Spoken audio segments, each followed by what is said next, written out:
Welcome back to Ash's Numbers. I'm Thomas. I'm here with my co-host. Justin Kim. And today we're going to be doing the Week 10 preview, and then we're going to talk about the trade deadline. See which teams got better, which teams did not. But first, Thursday Night Football. We got the Broncos taking on the Raiders. Broncos are 9.5 point favorites. Who do you have? Yeah, I take this as a lock for money line wise for the Broncos.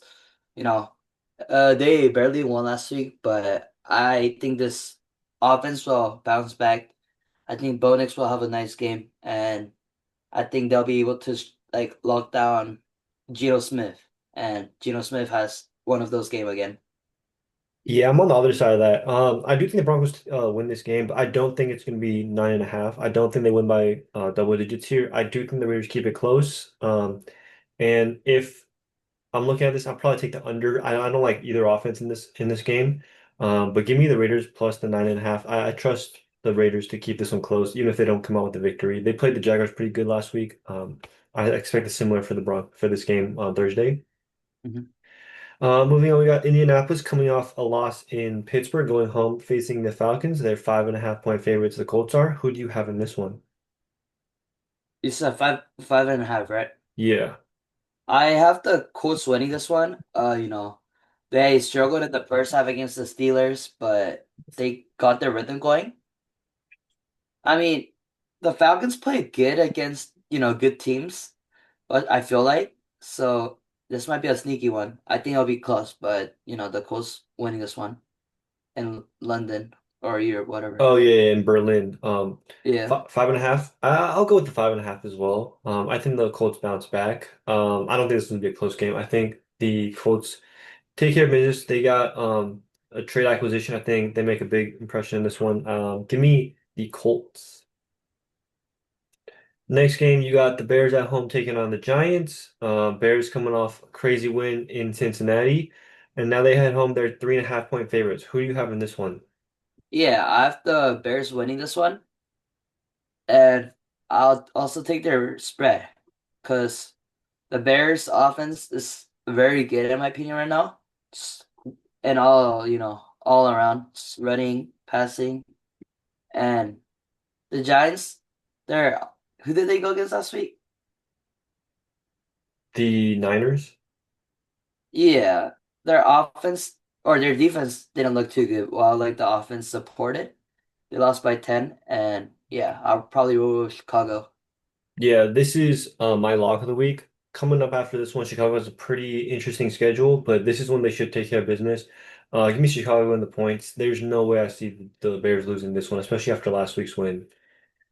Um, Next one, you got Buffalo traveling to Miami. Buffalo's 8.5 point favorites after beating Kansas City. Who are you taking this one? And with the points, or are you taking the Dolphins with their points?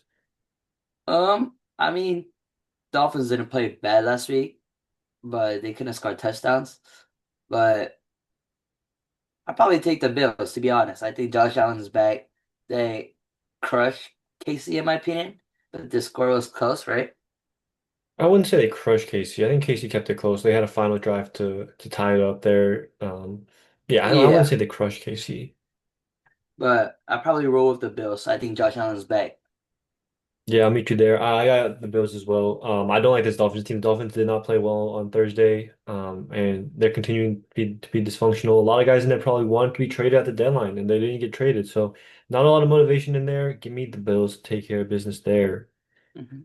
Next, you got the Ravens traveling to Minnesota. The Ravens are 4.5 point favorites with Lamar back and coming off a Thursday night victory.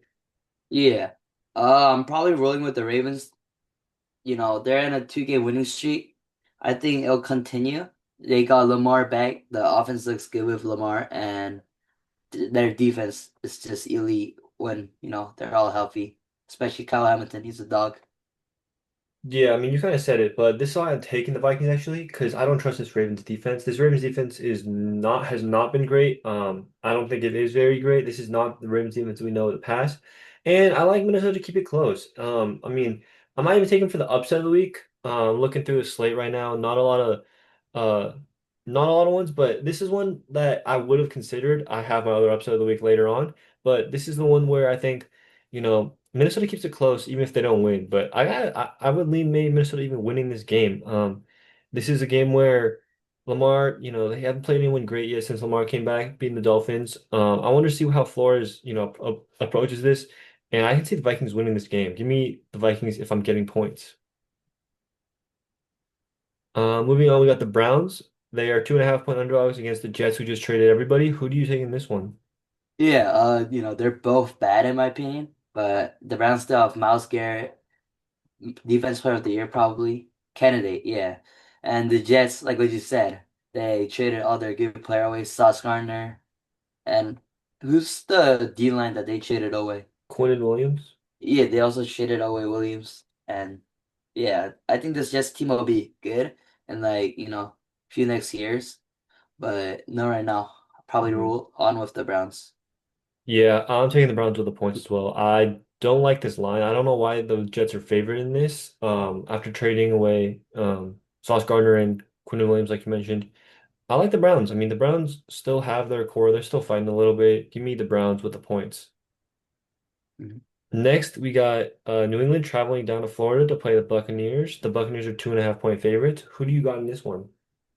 Mm, it's an interesting one, but I think the Patriots, they're hot right now, and Drake May, he looks like a baller. He's a dog, and the defense is pretty solid too. Well, the Buccaneers, I think they might be without Bucky Bucky Irving again, and Chris Godwin might be out for this game too. Yeah, so probably Yeah, roll on with Patriots. I'm taking this as my upset of the week. I think the Patriots continue to roll, continue to take care of business. They did have a scare last week against the Falcons, but I think they right the ship here. I really like Drake May, and I've been on this Patriots team all season, so give me the Patriots. Next up, we got New Orleans, who traded away Shaheed. They're going to Carolina. Carolina's 5.5 point favorites after coming off a victory against the Packers. Who do you like in this one? Um, Panthers don't have any injuries, right? I mean, I can look at the injury report real quick, but not that I remember.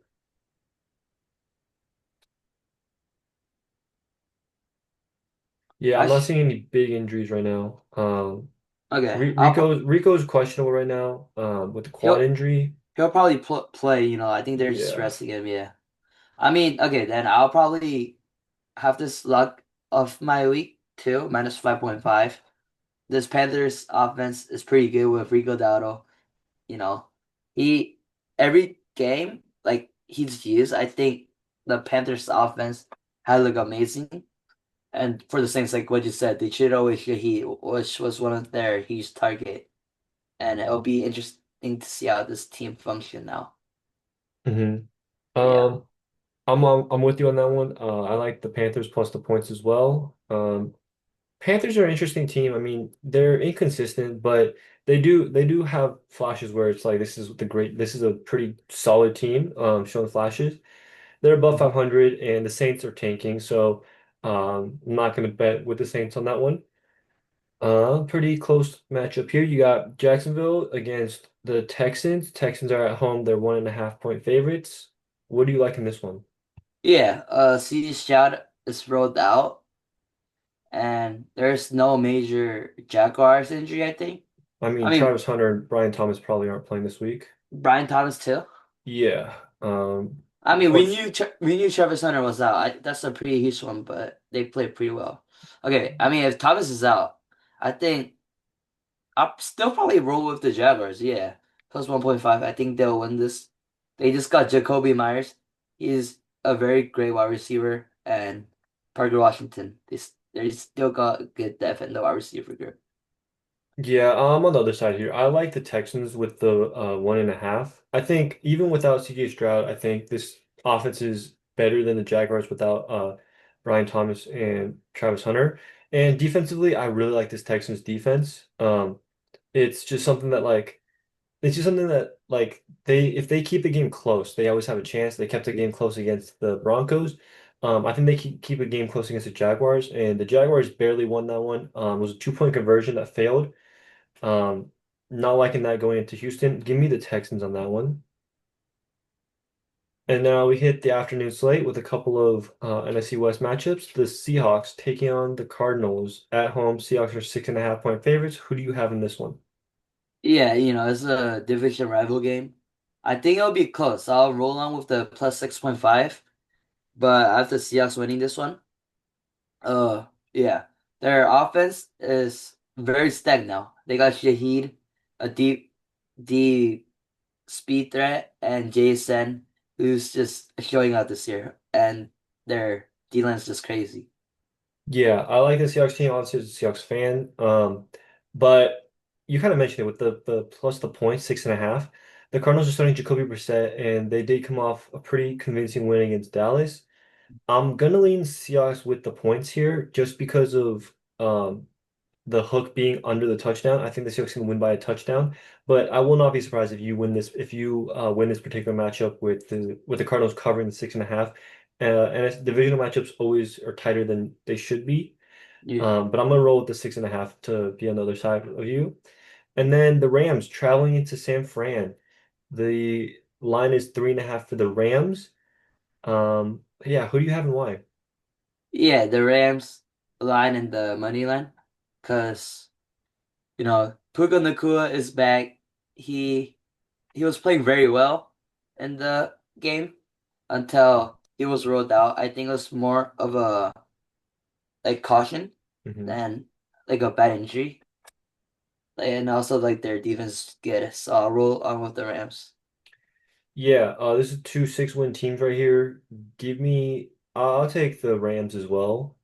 Um, I just think the Rams are better, slightly better. I'm gonna look real quick to see what the news on Purdy is, but Mac Jones has played pretty well, so it's not going to change much. But yeah, he's limited in practice so far, so it's a possibility that he plays. Still, I'm rolling with the Rams. I like the Rams a little bit better. And Yeah. then the last afternoon game is the Lions taking on the Commanders. Lions are 8.5 point favorites. I'll let you pick this one. Yeah, I'll probably roll on with the Detroit Lions. Their offense is very high power. Gibbs, Monty, the duo, and JMO and Amaral. Hmm. But I'm mainly choosing the Detroit side because Jaden Daniels is out, and is that, I'm pretty sure one of their wide receivers are out too, right? I mean, Terry was out for the Sunday night football game, and I mean, this team is injured in general. Like they have a lot of injuries. Their all injured team could probably be a top starter. I mean, um, they're saying he's unlikely to return in week 10. So Yeah, I gotta go with the Lions. Marshall Lattimore is out for the year. A lot of defensive guys are out for the year. Offense as well. Jaden Daniels likely out for a significant amount of time, if not for the rest of the year. Yeah, give me the Lions with the 8.5. yeah, Sunday night football, we got the Steelers traveling to LA. Steelers are 3.5 point underdogs here. Who do you have? yeah. I'll take the underdog. The Steelers. I think. I mean, their defense played well against the Colts, which is making me roll on with them until they prove me wrong. And like offensively, the Steelers. I like the running game a lot, where Jalen Warren looks very sharp this year. And for the Chargers, I'm probably they're very inconsistent. And I think this will be like one of their inconsistent games. Mhm. Yeah. The Steelers, I mean, the fans had a funeral for their defense before the game against the Colts game, and then they stepped up. I like them to roll on the momentum against the Chargers here. I'm also taking the Steelers with the points. Joe Alt is out for the year with the ankle injury, and with the Steelers pass rushing being the strong suit, I think it's going to be a nightmare for Herbert. So give me the Steelers with the points.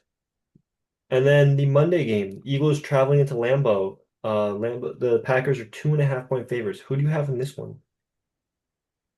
I have this as my upset of the week. I Hmm. could take it, right? Yeah. I don't know why the Eagles are, the underdog.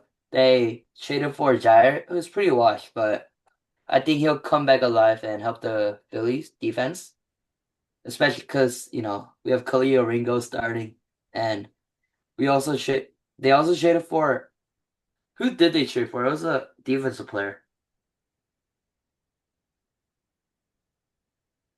It was he was from Oh, Jalen Dolphins. Phillips. Yeah, I think he also play a not a big role, but I think he'll show out. And yeah, their offense is just gonna shine.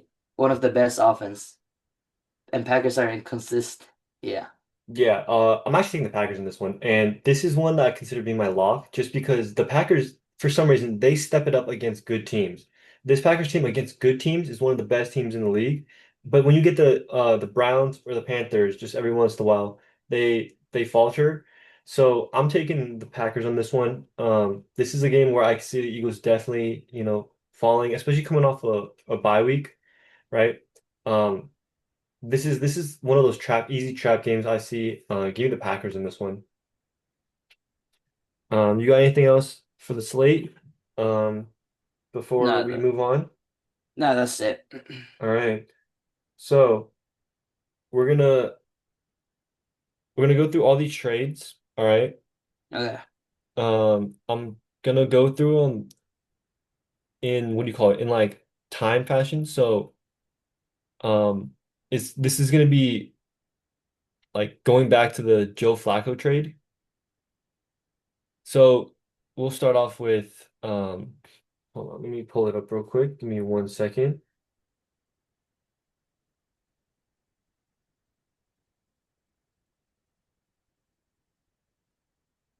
Cool. All right. So I guess we'll go back to Tank Bigsby going to the Eagles. Just stop me if you find any trades that you want to talk about. But the Eagles gave up a fifth and sixth rounder. Um, anything there? Uh, I got a little bit. Yeah, I think Bisbee. I think he's a great RB2, especially behind Saquon. From what I'm Mhm. looking at, because when Saquon missed time, I think Bisbee just filled in the role perfectly. Yeah. I don't got much on this one. I don't think Tank Bigsby moves the needle anyways. So I'm not too anything big there.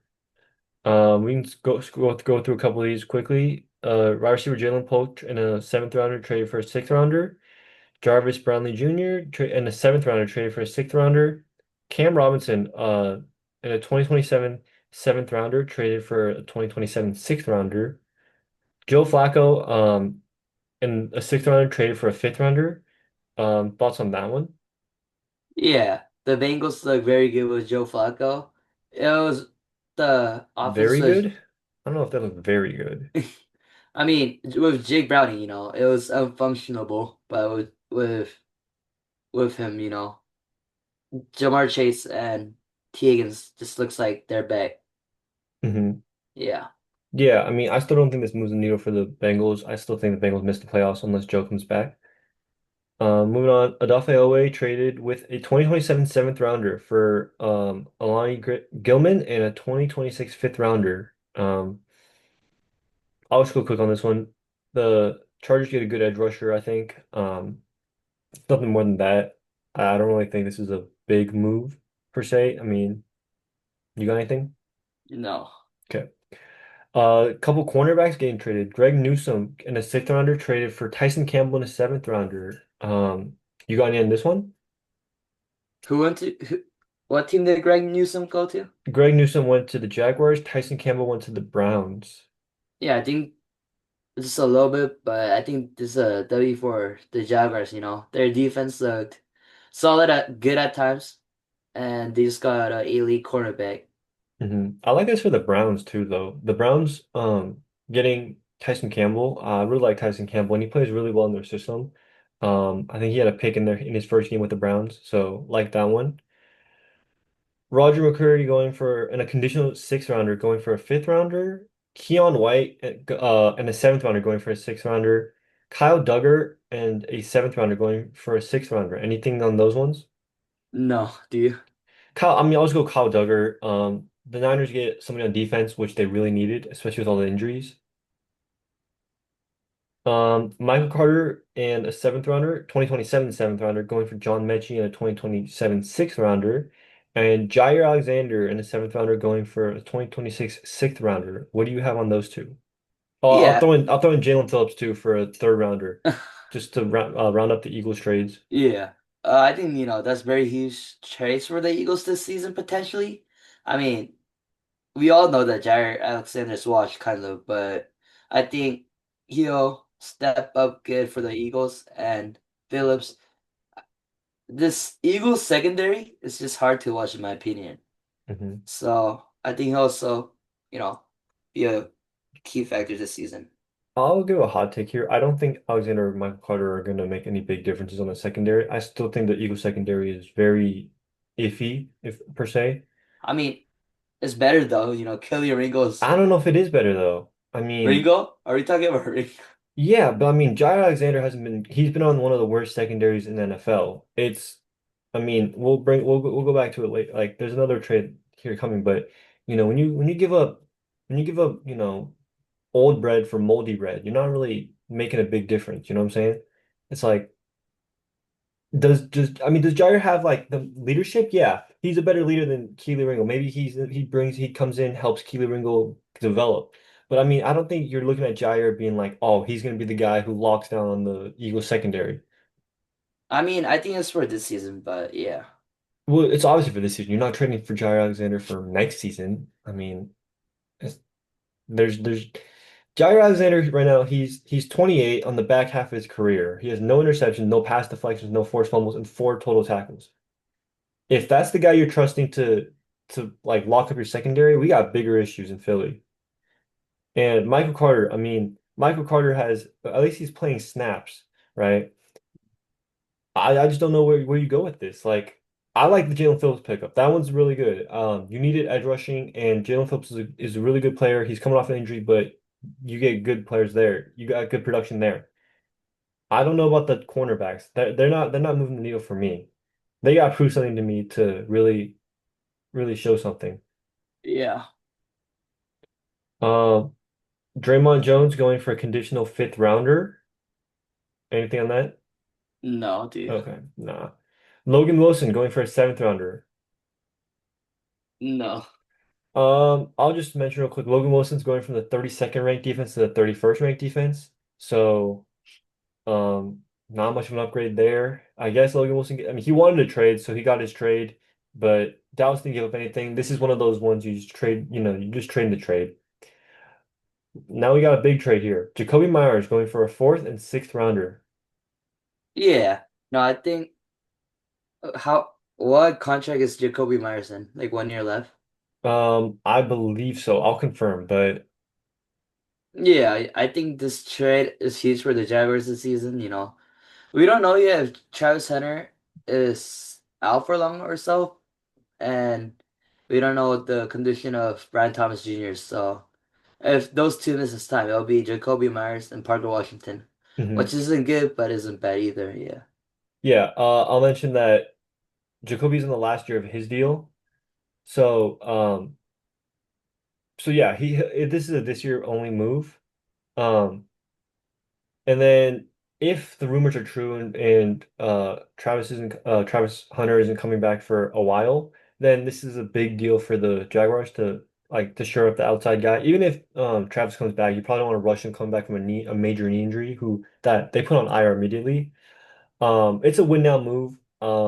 Do I see the Jaguars as a higher like a threat to the Colts? No, not really. Um, but I do think this raises their ceiling a lot. Give Trevor another guy to throw to. It doesn't hurt, right? And they didn't give up too much, fourth and sixth rounder for a rental. Um, yeah, I like the move for the Jaguars. For the Raiders, I mean, you were kind of dishing it away anyways. You're getting a little bit more picks than what you would have got for the compensatory, so I like that deal. Yeah, just adding on to this week, Jacoby Myers is missing the game since he got traded to the Jaguars. Oh, So they is go. I mean, like for the Broncos side wise, we don't gotta go against Jacoby Myers. So, is it confirmed that he's out for the week? no, we don't know yet. But I'm just saying, as a Broncos fan, I'm happy we don't have to go against Oh, him. again for the Raiders? Yeah, Yeah, yeah, yeah. Because he's like the only pass yeah. threat this side of ours. Yeah, yeah, And then probably the shocker of the deadline, Sauce Gardner got traded for 2 first-round picks and Adonai Mitchell. yeah. You like this trade for either side? Both sides, neither side. What are you thinking? I think this trade is crazy because Sauce Gardner is one of the best quarterback, but for two first, that's like two great talent right there, you know. Hmm. And I don't know, Mitchell is also a great wide receiver. So I mean, the Colts lose this one, but yeah, their defense might get even better this season. This is one of those deals where I don't think you can grade it right now, right? Because on one hand, right, Sauce just signed his extension, so you're not getting him just this year. You're getting him for multiple years, right? I think it's a 4-year extension, if I'm not mistaken. Um, so you're getting Sauce Gardner for at least 3 years. I know he had the extension. I'm looking at the terms exactly right now. Um, but two first round picks is a lot, right? And like in the Hmm. grand scheme of things, like you gotta realize what the picks turn into, right? If this pick is the 32nd pick both years, right? Then it's not that bad. It's basically just two second round picks, you know what I'm saying? Yeah. But if one of these picks turns into, maybe a mid-20s pick that turns into the Jets' future quarterback or something, right? Or if the Jets use these first round picks to go get somebody, then it's different. Um, but yeah, you're getting 4 years of sauce. And another thing is, if the Colts win a Super Bowl, right? They're Hmm. not going to be missing those two first round picks Yeah. or AD Mitchell. I mean, the Colts have depth, right? Hmm. Um, and I will say though, if if the Jets the Jets did get what the Cowboys got for Micah Parsons, right? So on the Jets side, I don't know, you can't deny this one. I think you have to take this deal if you got it. But I don't mind the Colts going all in because if they get a ring, it's all worth it in my opinion. Yeah. I mean, I'm surprised that, the Jets didn't trade away Garrett Wilson or Brees I Hall. think Garrett's a little different. I think with Garrett, you kind of have to wait and see a little bit, right? Um, Garrett wanted to be there, and you saw flashes, right? With Sauce, it was just kind of like his production kind of flattened out, and there were talks in the offseason. It's like, do they give him the extension, right? Yeah. But I'm surprised Brees Hall didn't go, especially because Brees Hall wanted to be traded. So that's one of the ones like I'll talk about later about like guys who didn't get traded that I thought would be, but Hmm. that's one of them. Another not shocker, but this was a bigger deal of trade. Rashid Shaheed getting traded to the Seahawks for a fourth and fifth rounder. Um, what are your thoughts on this one? Yeah. As a Seahawks supporter, I say, I'm pretty happy with this, you know. Get Sam Darnold another threat, another deep down threat, and this offense might be unstoppable, to be honest. Hmm. Yeah. Yeah, when I first looked at this, I was like, we gave up more than what the Jags gave up for, or what the Jags gave up for Jacoby Myers. But kind of looking into like the details, right? If Rashid Shaheed leaves in free agency, we do get a compensatory pick, probably. So we're kind of getting back what we give up, right? Hmm. Um, And I think he fits really well into his offense. He knows the offense. And with Sam Darnold's deep threat, right, giving him a deep threat, it just opens up the middle for JSN, and then having Cup underneath is just gonna be really helpful. So yeah, I like this deal for the Seahawks. The Saints, they get a little bit more than what they would have gotten back. So it's not too terrible of a move, but I do think the Seahawks definitely come out better on that one. Um, Edge Joe Sharinka in a seventh rounder, traded for a sixth rounder. Thoughts on this one? No. Yeah, I don't know. This one, it just seems like another trade to be made, or trade, just a new change in scenery. Not much on that. And then another big trade, Quinton Williams getting traded for a 2026 second rounder, um, a 2027 first rounder, and DT Mazzy Smith. I got a big winner in this one, but I'll let you go first. You could go. I don't have. It came out that this first rounder is the worst one out of the Packers or the Cowboys pick. And I don't know where the Cowboys go from here, right? Is Quinton Williams a difference maker? Maybe, but he's gonna be 28 next year, right? And if the Cowboys contend next year, right? How much are you really like how much is Quinton Williams putting you over the top, right? I mean, he's a great player, don't get me wrong. Yeah. But for the Jets to get a first rounder, a second rounder, right? I think the Jets they aced this like rebuild, like quick rebuild to get assets. They're looking like they can get, I mean, they probably can get who they want in this draft, right? In terms of quarterback wise. And even next year, they're gonna have assets. So I like this trade a lot for the Jets. Cowboys, I don't know. I mean, I guess it depends. Again, a ring changes everything here, but I like the Colts' chances at a ring more than I like the Cowboys. And then the last two trades, Trevor Penning going for a 2027 sixth round pick, and then Jasir Taylor going for a 2028 conditional seventh round pick. Um, anything on those ones? No, Yeah, dude. I think the Chargers one trading for Penning was just Joe Alt being out, so they needed to get somebody in. I don't mind that one, especially for late round pick. But those are the trades. Any teams that you wish, any teams or players you wish would have gotten traded or would have made a Yeah. trade? Yeah, I heard that the Broncos were calling in for Jalen Waddle and Garrett Wilson, but the prices were too high. I mean, Hmm. those were the two player I was hoping for, and or I was expecting for like a tight end, like Cole Kmet potentially, but yeah. I don't think Komet was on the block. I will say, um, I think a team that really lost in this trade deadline is the Chiefs. Um, I heard stuff that like Brees Hall was on there and they asking for a third round pick or so. So it's interesting that the Chiefs didn't pull a trigger if that rumor is true. Mhm. Um, and other than that, I mean, I feel like the Jag or not Jaguars, the Dolphins could have made a few more trades if they're willing to if they wanted to like reset that. I mean, they traded Jalen Phillips, right? Waddles could have been on the block, right? Um, but at the end of the day, they didn't make any trades, and I would love to see one of the like the premier edge rushers, Trey Hendrickson get traded or Max Crosby get traded, but I think the prices are really high on those, especially with the money D linemen are making, edge rushers are making. I just think teams didn't want to pay the price and have to pay the contract amounts. Yeah, I mean, and then the one of the winners I have is the Jazz. They, how much pick do they even have? If I think they have three first round picks this year and three next year. Yeah, that's just crazy, they're in a mad rebuild. Yeah, maybe two first round picks next year actually. Yeah, three first round picks this year and two first round picks next year. Yeah, I think the Jets will be great in like 4 years. They have a lot of first round picks, and all they gotta do is Sorry, hit on. flip it. They have three next year, two this year. Oh, I mean, yeah, they just gotta hit at least on two of them, in my opinion. They got to And give it a quarterback. I think they have to give it a quarterback here. yeah, that'll be very interesting though. Hmm. Anything else on the slate? Anything else for trades that you want to get into? It's a pretty short episode today. Do you have anything? No, that's it. Then thank you guys for listening. We'll catch you guys next Monday or next Tuesday for the recaps. Yep. Um, yeah, peace. Peace.